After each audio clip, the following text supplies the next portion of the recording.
A única coisa, né? A única coisa que jamais vão poder tirar de nós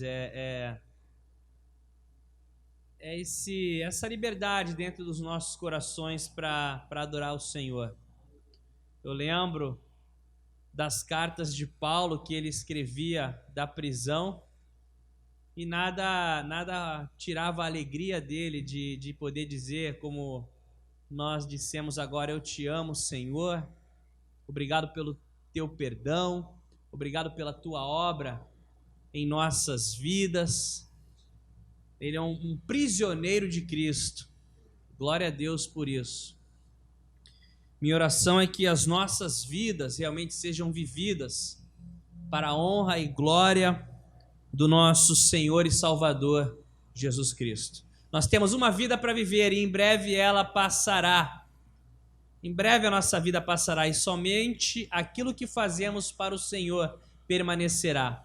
O resto tudo vai queimar, vai ser colocado à prova no fogo. Então somente o que nós fazemos no alicerce que é Jesus Cristo vai permanecer de pé quando for provado pelo fogo. Então que as nossas vidas, as nossas atitudes, os nossos gestos sejam construídos nesse alicerce que é Cristo.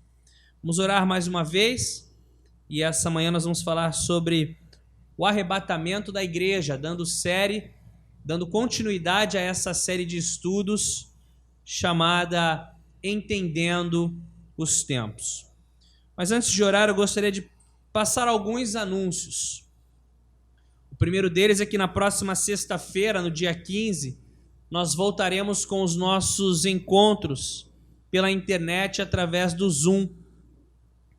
Então, nessa próxima sexta-feira, nós voltaremos com esses estudos e aí a gente vai avisar no grupo do WhatsApp para que todos possam participar.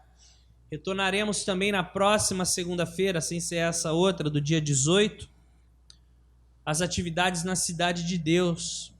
E peço a vocês, o corpo de Cristo, que continuem orando por esse trabalho. Deus tem feito grandes coisas ali na comunidade da Cidade de Deus, alcançando não apenas as crianças, mas também os seus familiares, principalmente agora o foco as mães dessas crianças. Temos orado por essas mães. E aos poucos, através das crianças, nós vamos, com a graça de Deus, alcançando as demais pessoas ali. E uma notícia para os pais da igreja: muitos têm já quase um ano sem frequentar os cultos.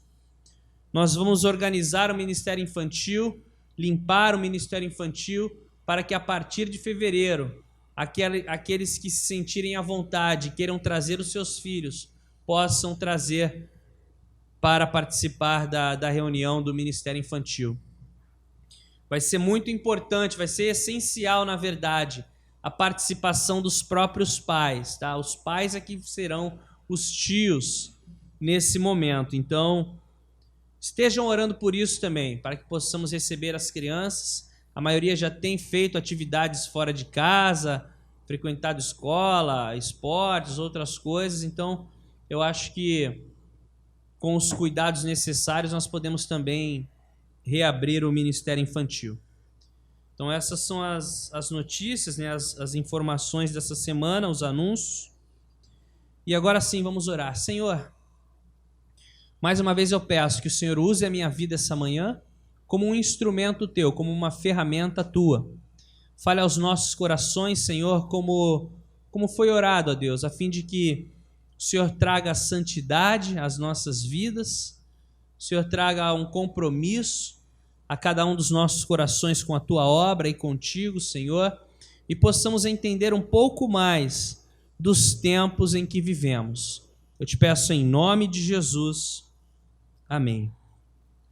Amós, o livro de Amós, o profeta Amós, no capítulo 3, o verso 7, ele diz algo muito interessante. Ele fala assim: certamente o Senhor Jeová não fará coisa alguma sem ter revelado o seu segredo aos seus servos, os profetas. Então, todo o plano e o propósito de Deus, o Senhor Jeová, já foi revelado a nós através dos seus servos, os profetas. É isso que diz aqui Amós. Então, cabe a nós, estudantes da palavra de Deus, buscarmos com o auxílio do Espírito Santo e entendimento, compreender os tempos, já que nos foram revelados através dos profetas. Está escrito na Bíblia Sagrada. Então cabe a nós o quê? Orarmos, buscarmos, estudarmos a palavra de Deus, a fim de que tenhamos entendimento do tempo em que nós vivemos. E é o que nós temos buscado fazer nessa série, Entendendo os Tempos. Esse é o 5º estudo da série. No primeiro deles, eu gosto de recapitular porque é importante, nós vimos o sonho de Nabucodonosor em Daniel capítulo 2. 4 reinos já se passaram, estamos no período do último reino, formado pelos dedos dos pés da estátua, barro e ferro que não se misturam, e o próximo reino é o reino de Deus, o reino milenar de Cristo, que será estabelecido aqui na terra. Então, de acordo com Daniel 2, nós estamos vivendo no último período antes do retorno de Cristo. Não sabemos quanto tempo esse reino vai durar, mas sabemos que estamos nesse último reino. Depois nós estudamos as 70 semanas de Daniel, 70 semanas que foram determinadas sobre Jerusalém e sobre o povo de Israel. Vimos que 69 dessas 70 semanas de ano se cumpriram quando? Desde o decreto para a reconstrução do templo até a vinda do Messias, o Cristo, o ungido. Faltando então uma última semana, um último período de 7 anos, que eu acredito que ainda não se cumpriu, pelo menos espiritualmente falando. Então falta esse último período que eu acredito que será o momento da grande tribulação, os últimos 7 anos, onde o Senhor voltará a tratar com Israel. E aí na terceira mensagem nós falamos sobre a plenitude dos gentios, que a partir do momento que Israel endurece o coração para Deus, na entrada triunfal de Jesus em Jerusalém, eles não o reconhecem como o Messias, como o Salvador. E aí Romanos nos diz, olha, não sejam presunçosos, o endurecimento veio em parte a Israel, para que o evangelho pudesse também ser levado aos gentios. E aí surge então a era da igreja, que nós estamos vivendo até hoje, desde pouco tempo depois da morte e ressurreição de Cristo. A era da igreja teve início no dia de Pentecostes, com a vinda do Espírito Santo. Desde então, já estamos vivendo há quase 2000 anos nesse período da graça de Deus, da era da igreja, até que cheguemos à plenitude dos gentios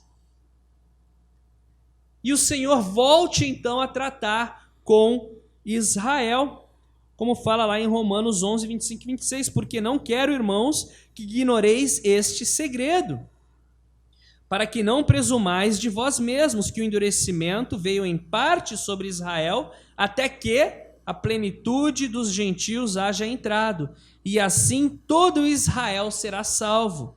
Como está escrito, de Sião virá o libertador, e desviará de Jacó as impiedades.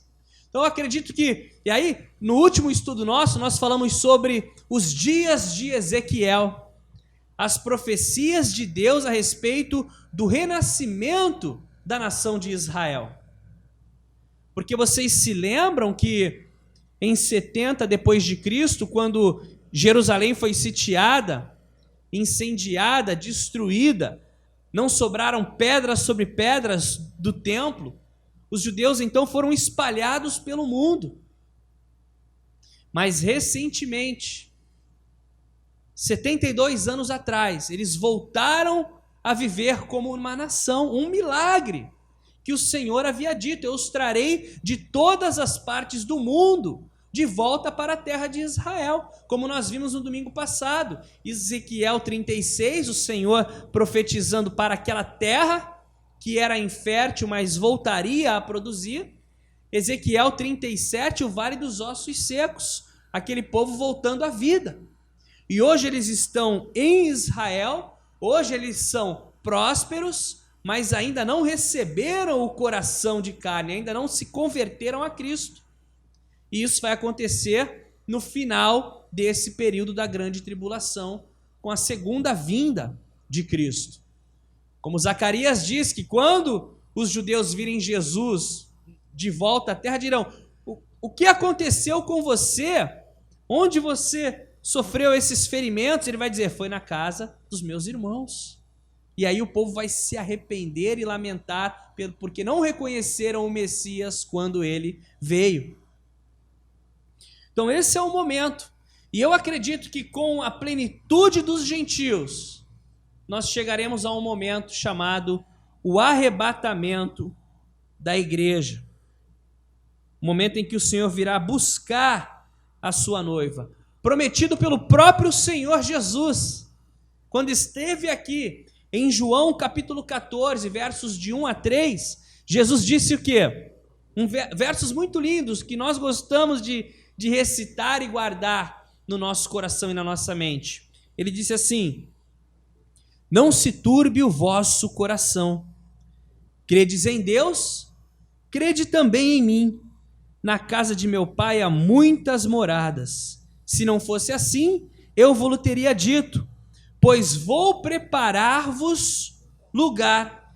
E se eu for vos preparar lugar, virei outra vez e os levarei para mim mesmo, para que onde eu estiver, estejais vós também. Então essa foi a promessa de Jesus para os discípulos. Ele disse assim: olha, eu vou para a casa do meu pai, vou preparar um lugar, para que depois eu venha buscá-los, para que vocês estejam comigo aonde eu estiver. O próprio Jesus voltará para buscar a sua noiva, a sua igreja. Esse momento eu acredito que é o arrebatamento da igreja, diferente da segunda vinda de Cristo. Nesse momento ele vem para nos buscar, para encontrarmos com ele. Na segunda vinda ele vem para reinar sobre a terra. No arrebatamento da igreja ele não vem para ficar, nós vamos ver isso essa manhã. Ele vem e encontra a sua noiva. Na segunda vinda não, ele volta com a igreja para reinar sobre a terra. Então, o arrebatamento da igreja e a segunda vinda de Cristo são dois eventos distintos, dois eventos separados. Vamos ver o que é o arrebatamento da igreja. Primeiramente, a palavra no grego traduzida para arrebatamento é a palavra harpazo, usada diferentes vezes no Novo Testamento e também no Novo Testamento, quer dizer. E o significado dela é remover de repente ou abruptamente. Então, harpazo, arrebatamento, significa remover abruptamente, rapidamente. Em algumas traduções, é usado também como roubado, ou tomar à força, ou até mesmo remover. Em João 6,15, Atos 8,39, diversos versículos. Um dos versos onde esse termo é utilizado, harpazo, arrebatado, é utilizado, é naquele momento em que o evangelista Felipe encontra o etíope eunuco. Vocês se lembram no livro de Atos? Eles se encontram e ele fala com aquele homem a respeito do profeta Isaías que ele lia, e aí aquele homem é batizado, e olha o que diz em Atos 8:39. Quando saíram da água, o Espírito do Senhor arrebatou Filipe repentinamente. O eunuco não o viu mais e, cheio de alegria, seguiu o seu caminho. Então, o eunuco teve aquele encontro inesperado com com Filipe. Filipe fala com ele, ele é batizado e de repente Filipe some. Filipe é arrebatado pelo Espírito do Senhor, é levado dali para um outro lugar. Um arrebatamento horizontal. Mas o Espírito toma posse dele e o leva imediatamente para um outro local. É isso que aconteceu. Em 2 Coríntios 12, versos 2 a 4, também fala a respeito, usa o termo harpaz, o arrebatamento. 2 Coríntios 12 fala assim, quando Paulo fala, quando ele teve a visão do céu: conheço um homem em Cristo que há 14 anos foi arrebatado ao terceiro céu. Se foi no corpo ou fora do corpo, não sei, Deus o sabe.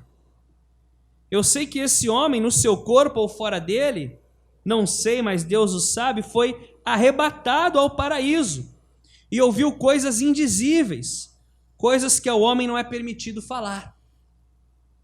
Paulo havia sido apedrejado, possivelmente até a morte, mas o Senhor o arrebata. Aí ele diz, no corpo ou fora do corpo, eu não sei, Deus sabe, mas o Senhor me levou para o céu e eu vi coisas indizíveis, que não consigo nem explicar, nem falar. No Antigo Testamento nós também temos a visão, a ideia do arrebatamento. A Bíblia fala que Enoque, em Gênesis capítulo 5, verso 24, fala que Enoque andou com Deus, né? Ele viveu 300 anos aqui na terra, Enoque, teve filhos e filhas, mas foi um homem que andou com Deus, que tinha comunhão com Deus. E diz assim, já não foi encontrado, pois Deus o havia arrebatado. Enoque foi arrebatado, Enoque foi levado por Deus para o céu. Um outro exemplo do Antigo Testamento, em 2 Reis, capítulo 2, versos 11 e 12, fala assim, de repente, enquanto caminhavam e conversavam, apareceu um carro de fogo puxado por cavalos de fogo que os separou. E Elias foi levado aos céus num redemoinho. Quando viu isso, Eliseu gritou, meu pai, tu eras como os carros de guerra e os cavaleiros de Israel. E quando já não podia mais vê-lo, Eliseu pegou as próprias vestes e a rasgou ao meio. Então, Elias também foi levado ao céu, arrebatado ao céu, dessa vez numa carruagem de fogo. Cavalos de fogo que o levaram para o céu. É o que a palavra de Deus diz aqui em 2 Reis. Então, só para mostrar para vocês que me ouvem, que a palavra usa esse termo em diversas situações, arrebatamentos horizontais, como o exemplo do etíope de Felipe, que encontrou com o etíope eunuco, ou arrebatamentos verticais, como o de Enoque, como o de Eliseu, como o do próprio Senhor Jesus, que quando em Atos 1:9, depois da sua ressurreição, ele vai subindo aos céus, e os discípulos ficam olhando até perdê-lo de vista, e o anjo diz, porque olham, esse mesmo Senhor voltará como vem subir. E o que a palavra de Deus nos diz também a respeito do arrebatamento da igreja? 1 Tessalonicenses, capítulo 4, versos 16 e 17. Fala assim, porque o mesmo Senhor descerá do céu com grande brado e com voz de arcanjo, e com a trombeta de Deus, e os que morreram em Cristo ressuscitarão primeiro, depois nós, os que ficarmos vivos, seremos arrebatados juntamente com eles nas nuvens, a encontrar o Senhor nos ares, e assim estaremos com o Senhor para sempre. O que aconteceu aqui, pessoal? Esse texto está na carta de Paulo, a primeira carta de Paulo aos Tessalonicenses. A igreja dos Tessalonicenses havia recebido a mensagem do Evangelho com muita alegria. Paulo falou para eles a respeito do arrebatamento da igreja, que aconteceria um dia. Porém, falsos mestres, falsos profetas se infiltraram na igreja e começaram a dizer que o arrebatamento já havia acontecido, começaram a dizer que eles estavam vivendo agora a grande tribulação e eles ficaram muito aterrorizados. Paulo então escreve uma carta, a segunda carta, para acalmar os corações deles. E na primeira carta ele diz aqui a respeito do arrebatamento da igreja. Ele fala assim, olha, o próprio Senhor voltará. Lembra que em João 14 Jesus disse o quê? Eu vou preparar um lugar, mas eu voltarei. Paulo em Tessalonicenses também diz, o próprio Senhor voltará ao som da trombeta de Deus. Os mortos em Cristo ressuscitarão primeiro. O que ele quer dizer aqui? Quando a pessoa morre em Cristo Jesus, o que acontece? A alma vai para a presença de Deus. Mas o corpo, o que acontece? A gente enterra aqui, o corpo fica aqui. O corpo fica na terra, a alma sobe para a presença de Deus. Com o arrebatamento da igreja, esse corpo que ficou dos mortos ressuscitarão primeiro. Eles vai se unir de alguma forma, vai subir para encontrar com a alma no céu esse corpo glorificado. E aí ele fala assim, depois nós os que estivermos vivos. Quem estiver vivo na terra nesse momento do arrebatamento da igreja, será transformado logo após os mortos. Então aquele que morreu em Cristo vai ter um novo corpo, e aquele que está vivo na terra, que vai ser arrebatado, será transformado, receberá esse corpo glorificado. O próprio Senhor Jesus descerá do seu trono, no terceiro céu, onde Deus habita, passará ali pelos astros, né, o sol, as estrelas, o segundo céu, e chegará à atmosfera terrestre, para o encontro com a sua noiva nas nuvens. Será num piscar de olhos. Num piscar de olhos, num abrir e fechar de olhos, a igreja será transformada. Infelizmente, muitos zombam dessa ideia do arrebatamento da igreja. Né? Pensam que isso jamais vai acontecer, até mesmo pessoas que creem na palavra de Deus. Mas para pensar. Alguns pontos importantes. Um deles é, imagina o impacto que o arrebatamento da igreja vai causar no mundo. Cristãos, milhares de cristãos em todo o mundo, em toda a esfera da sociedade, todos os níveis da sociedade, de repente sendo transformados, arrebatados num abrir e piscar de olhos, abrir e fechar de olhos, num piscar de olhos. Imagina a diferença que esse cristão vai fazer, a falta dele vai fazer aqui nesse mundo. Pensa você no seu local de trabalho, pensa os seus amigos cristãos no local de trabalho deles, o impacto que o cristão traz nesse mundo. Eu penso lá na Cidade de Deus, já falei isso várias vezes, onde eles são rodeados por coisas terríveis. E é a igreja que trabalha como sal da terra e luz do mundo, tentando de alguma forma resgatar essas crianças, essas pessoas. Imagina quando a igreja for tirada, o impacto que isso vai causar hoje. E olha o que Paulo escreve aos Tessalonicenses, ele fala assim, olha, agora vocês sabem o que está detendo o anticristo, detendo que o mal tome conta de tudo, para que ele seja revelado no seu devido tempo. Quem está detendo ele? A verdade é que o mistério da iniquidade já está em ação, restando apenas que seja afastado aquele que agora o detém. Então será revelado o perverso, a quem o Senhor Jesus matará com o sopro de sua boca e destruirá pela manifestação da sua vinda. 2 Tessalonicenses 2, de 6 a 8. Então, ele diz aqui que há um que detém o anticristo de ser revelado, ou o mal de tomar conta de tudo. Quem é que detém esse mal? É a igreja, é o Espírito Santo de Deus operando através do seu corpo. Quem é o corpo de Cristo? A igreja. É essa força capaz de deter o mal.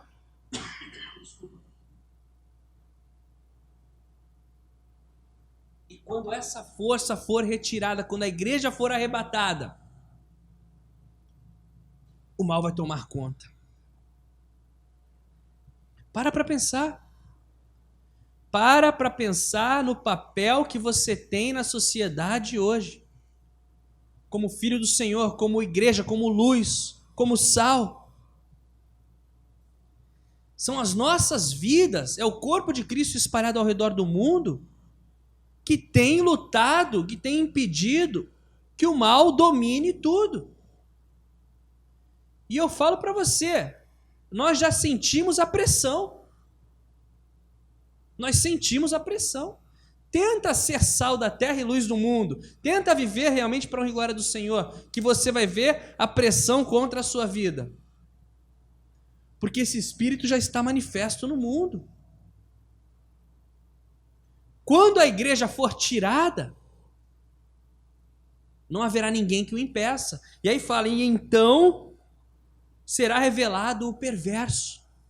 Esse é um dos motivos pelo qual eu acredito que a igreja vai ser arrebatada antes do aparecimento do anticristo. Por isso, não precisamos, como igreja, ficar presos em especulações de quem será o anticristo. Sabemos que ele virá, sabemos que o mundo está sendo preparado para um único governo mundial, um único líder mundial, possivelmente uma única moeda mundial. O mundo está indo nessa direção. Mas eu acho que a igreja vai ser arrebatada antes dele ser revelado. Quanto tempo nós temos? Eu não sei. Eu não sei, mas se você parar para pensar também, e eu estava conversando isso com a minha filha hoje vindo no carro, ela fazendo algumas perguntas para mim, e a gente conversando, e eu falei, Lídia, mesmo que demore, a nossa vida é curta. O nosso tempo aqui na terra é pouco. Então nós temos que aproveitar todas as oportunidades para vivermos para a honra e glória do Senhor. Ninguém vai viver para sempre aqui nessa terra. A promessa de eternidade é no reino de Deus com o Senhor. Aqui ninguém tem a promessa do amanhã. Por isso que nós temos que viver para a honra e glória do Senhor hoje. Mas o mundo está indo diretamente nessa direção. E voltando ao assunto do arrebatamento, o que isso significa? 1 Coríntios 15, versos 51 e 52, ele diz que é um mistério de Deus. E olha o que ele diz, eis que vos digo um mistério. Na verdade, nem todos dormiremos, mas todos seremos transformados. Num momento, num abrir e fechar de olhos, ante a última trombeta, porque a trombeta soará e os mortos ressuscitarão incorruptíveis e nós seremos transformados. O arrebatamento da igreja é esse momento em que a igreja é transformada, onde os nossos corpos corruptíveis serão revestidos de incorruptibilidade. E em Coríntios fala também que nem todos morreremos, haverá uma geração que vai passar pelo arrebatamento da igreja. Que geração é essa? Eu acredito que é a geração que vai presenciar a plenitude dos gentios. É a geração que vai viver, vai presenciar o arrebatamento da igreja. Ao som da trombeta de Deus, seremos todos transformados. E a pergunta que eu faço, que muitos fazem é, quem será arrebatado e quem não será? Eu não sei dizer. Essa é uma pergunta que acho que não cabe a nenhum de nós responder. Só o Senhor sabe. Mas o conselho que eu dou para cada um de nós é que estejamos com os nossos corações limpos diante de Deus. É que estejamos buscando, na nossa caminhada com Deus, santidade, viver em integridade diante do Senhor. Que não venhamos nos distrair com as coisas desse mundo. Pessoal, uma das coisas que a palavra de Deus nos diz é que nos últimos dias, os ímpios se contaminariam ainda mais e os santos se santificariam ainda mais. E que estejamos nesse caminho de santidade e de buscando realmente uma santificação espiritual. Lucas, capítulo 21, versos do 34 ao 36, nos dá um alerta importante. Olha o que ele fala. Tenham cuidado para não sobrecarregar o coração de vocês de libertinagem, bebedeira e ansiedades da vida. E aquele dia venha sobre vocês inesperadamente, porque ele virá sobre todos os que vivem na face de toda a terra. Estejam sempre atentos e orem para que vocês possam escapar de tudo o que está para acontecer e estar em pé diante do Filho do Homem. Então, o aviso de Lucas é, olha, cuidado para o seu coração não se encher de libertinagem, bebedeira e ansiedades da vida. São coisas perigosíssimas que tiram o Senhor do centro dos nossos corações. Libertinagem é se entregar aos prazeres da carne, do mundo, a vida mundana. Ninguém pode servir a dois senhores. Servirá a um e aborrecerá o outro. Bebedeira, o consumo de drogas, tudo isso que nós vemos também. E as ansiedades da vida. Pessoal, cabe a cada um de nós colocar os olhos no Senhor e confiar em Deus. Eu confesso para vocês, eu venho para cá falar sobre esses assuntos e para mim é um grande desafio, porque eu gostaria de estar falando outras palavras, outras mensagens, não essas, mas eu acho que é importantíssimo, é fundamental que comece de nós vivermos para a honra e glória do Senhor, dentro da nossa casa, as pessoas que estão mais próximas de nós, e aí isso se espalhar àqueles que estão ao nosso redor, a fim de que o Senhor venha encontrar homens e mulheres dignos do chamado, dignos do Senhor Jesus. Esse é o desejo de Deus para nós. A pior coisa vai ser ouvir um dia do Senhor dizer: afasta-te de mim que eu nunca te conheci. Porque a palavra de Deus diz, nem todo aquele que diz Senhor, Senhor entrará no reino dos céus, somente aquele que faz a vontade do Pai. São palavras duras, são palavras difíceis, são palavras que incomodam, mas é a realidade da palavra de Deus, é a verdade. É a verdade.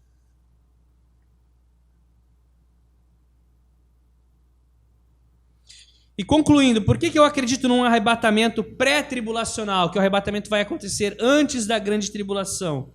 Eu já li o texto de Tessalonicenses e um outro texto, 1 Tessalonicenses 5,9 fala assim: porque Deus não nos destinou para a ira, mas para a aquisição da salvação por nosso Senhor Jesus Cristo. Deus não destinou a sua igreja, a sua noiva, para a ira, para passar pela grande tribulação. Eu não acredito que o Senhor vai surrar a sua noiva.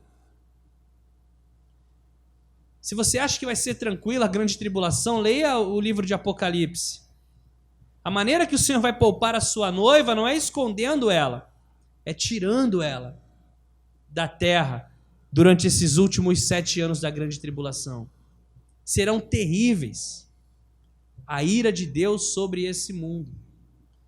E a igreja de Cristo não está predestinada à ira, mas à salvação. A salvação. Tem uma figura do Antigo Testamento disso. Nós lemos a respeito de Enoque. Ele foi arrebatado antes do dilúvio, antes do juízo de Deus sobre a terra. Durante o dilúvio, toda a população da terra pereceu. Somente 8 pessoas foram salvas, perseveraram, passaram durante aquele momento, que foi Noé e a sua família. E essa é uma imagem do que eu acredito que vai ser esse momento. A igreja vai ser arrebatada, alguns irão se converter durante a grande tribulação e terão que ser mortos. A Bíblia diz decapitados, mas morrerão de diversas formas. E 1/3 da nação de Israel será preservada pelo Senhor e passarão pela grande tribulação até que venha o reino milenar de Cristo. Essa figura que nós temos ali no dia do Antigo Testamento. E quando o arrebatamento vai acontecer? Encerrando, Mateus 24, do 36 ao 44. Porém, daquele dia e hora ninguém sabe, nem os anjos dos céus, nem o Filho, mas unicamente o Pai. E como foi nos dias de Noé, assim também a vinda do Filho do Homem será. Porquanto assim como nos dias anteriores ao dilúvio, comiam, bebiam, casavam e davam-se em casamento, até o dia em que Noé entrou na arca e não perceberam, até que veio o dilúvio e os levou a todos, assim será também a vinda do Filho do Homem. Então, estando 2 no campo, será levado um e deixado o outro. Estando 2 moendo no moinho, será levada uma e deixada a outra. Vigiai, pois, porque não sabeis a que hora há de vir o vosso Senhor. Mas considerai isto: se o pai de família soubesse a que vigília da noite havia de vir o ladrão, vigiaria e não deixaria que fosse arrombada a sua casa. Por isso, estai vós apercebidos também, porque o Filho do Homem há de vir a uma hora em que não penseis. Muitos falam assim, esse arrebatamento secreto não existe. Na verdade, não é arrebatamento secreto. É o arrebatamento iminente, que pode acontecer a qualquer momento. Que ninguém sabe o dia ou a hora. Mas como ele disse, estarão 2 no campo, um será levado e o outro será deixado. O Senhor Jesus prometeu que voltará para buscar a sua noiva. Eis que vou preparar um lugar para vós, mas eu voltarei para buscá-los, para que onde eu estiver, vocês também estejam comigo. Ninguém sabe quando isso vai acontecer. Mas cabe a nós, a Igreja de Cristo, estar pronta, esperando a qualquer momento.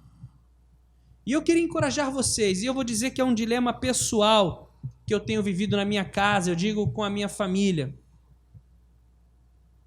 Eu falo sobre esses assuntos, para mim, para os meus filhos, para minha esposa, para vocês, os meus amigos. Eu falo sobre esses assuntos e esses assuntos tocam no coração de vocês. Tocam nos nossos corações. A minha filha perguntou, eu estava falando com ela, a gente estava conversando hoje no carro. A gente estava conversando sobre o Márcio e a Patrícia que estão indo embora, e aí eu comentei assim, a gente nem sabe, como as coisas mudam. Aí eu falei para ela assim, vai saber você, quando você tiver 18 anos, onde você vai estar, se você vai estar aqui no Rio de Janeiro também, ou se você vai estar em outro país, ou em um outro estado, porque a nossa vida... E ela disse assim, pai, de repente se o Senhor não arrebatar a sua igreja, e eu falei para ela assim, filhinha, pode ser que sim, pode ser que não. O que eu estou querendo dizer com isso? Os nossos corações precisam estar prontos para subirmos a qualquer momento. Mas a nossa vida não para. Os falsos mestres enganaram a igreja em Tessalônica e eles venderam tudo que tinham e começaram a ficar ociosos esperando a volta de Cristo. Nós não devemos agir assim de maneira alguma. E eu encorajo você em nome de Jesus. Sonhe grande. Sonhe por você, sonhe pelos seus familiares, sonhe por seus filhos, planeje coisas maravilhosas, coisas grandes, viva com intensidade.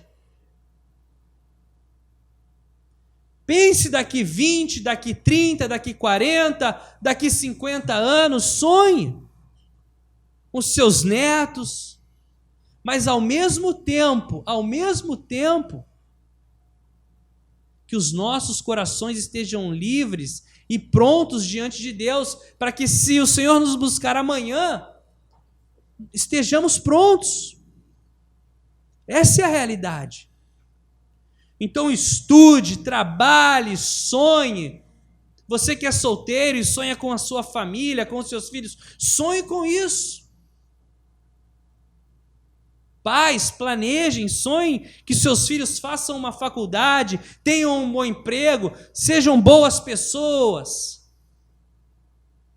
Tenham objetivos, mas ao mesmo tempo, não se distraiam, estejam atentos.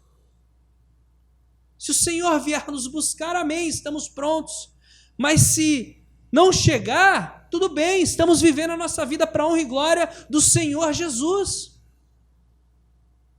Essa é a realidade, é assim que devemos viver. Buscando a santificação, buscando viver para a honra e glória do Senhor, buscando servir uns aos outros, sonhando, planejando, vivendo. Jamais pare a sua vida. Jamais desista dos seus sonhos. Enquanto estamos aqui, Deus tem um plano e um propósito. E vamos seguir firmes nesse plano e nesse propósito que o Senhor tem para nós, para a honra e glória do seu santo nome. Amém? Vamos orar. Senhor, eu oro a Deus pelas nossas vidas, eu oro por essa igreja, Pai. Ó Deus, eu peço pela Tua mão poderosa sobre cada uma das nossas vidas, Senhor. O Senhor sabe o que cada um de nós precisa nesse momento. E o meu coração, a minha mente, Senhor, vai pensando em cada família, em cada indivíduo, em cada pessoa que faz parte desse corpo. Que o Senhor venha sobre cada uma delas, sobre cada lar, sobre cada pessoa, Senhor, trazendo aquilo que cada um precisa nesse momento. A quem encorajamento, que seja encorajado, Senhor. A quem receber o Teu perdão, que receba o Teu perdão, Senhor. A quem visão vinda do alto, que o Senhor dê a visão, Senhor. Fé, ó Deus, cura, meu Pai. Revelação, Senhor, tudo que vem de Ti, ó Deus, os dons espirituais, que o Senhor dê à Tua igreja, a nós, Senhor. A Calvary Rio, aos membros, aos amigos, àqueles que são próximos de nós, ao Teu povo, Senhor. Ó Deus, não permita, Senhor, que a Tua igreja venha se desviar, Senhor. Não permita que a Tua igreja venha esfriar o coração, Senhor. Não permita que as ansiedades do mundo, os prazeres do mundo, nos tirem do foco, Senhor. Ajuda-nos, meu Deus. Ajuda-nos, meu Deus. Senhor, eu quero entregar esse ano de 2021 nas Tuas mãos, essa igreja nas Tuas mãos. Até aqui o Senhor tem nos ajudado, até aqui o Senhor tem cuidado de nós. E o como nós precisamos de Ti, muito, Senhor. Eu oro por cada pessoa que está envolvida de alguma forma na Tua obra, Senhor, em algum ministério, ó Deus, nos ministérios que ainda serão formados aqui na Tua casa, Senhor. Que o Senhor traga unidade, que o Senhor traga paz, Senhor, que o Senhor nos fortaleça, ó Deus. Eu peço misericórdia pela minha vida, pela vida dos líderes dessa igreja. Que o Senhor nos capacite, que o Senhor nos santifique, que o Senhor nos purifique, que o Senhor derrame dons sobre as nossas vidas, a fim de que estejamos aptos a toda a boa obra, Senhor. É o que eu te peço em nome de Jesus. Amém. Graças a Deus. Vou pedir para o Helder voltar para cá, para a gente encerrar esse culto com um louvor ao nosso Senhor e Salvador Jesus Cristo.